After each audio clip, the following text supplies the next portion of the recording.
Bonjour à tous, bonjour à tous nos amis de Popengin Info. Nous nous retrouvons une fois de plus pour continuer nos méditations mariales. Nous sommes dans la basilique mineure dédiée à Notre-Dame de la Délivrance de Popengin, cette basilique qui est tant aimée, tant appréciée de tous les chrétiens et de tout le peuple du Sénégal.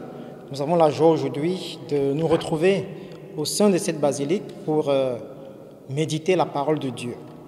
Nous voulons aujourd'hui regarder le visage de Marie comme celle qui garde la parole de Dieu.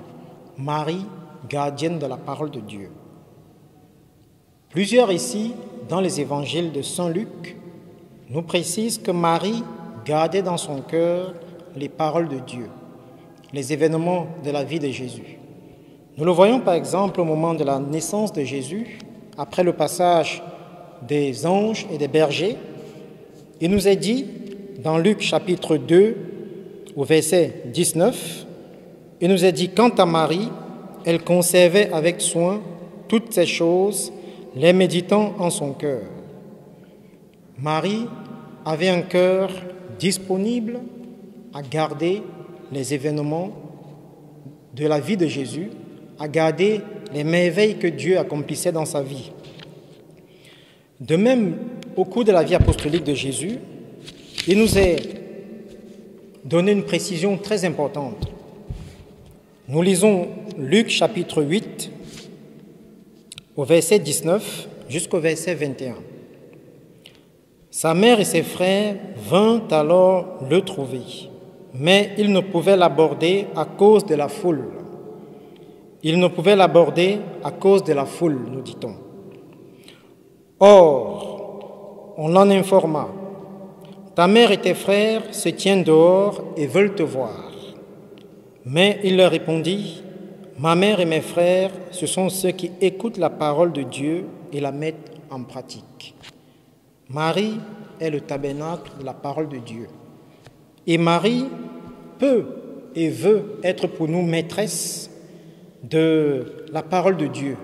À la suite de Marie, nous voulons, nous aussi, non seulement entendre la parole de Dieu, mais surtout l'écouter, la garder et la mettre en pratique.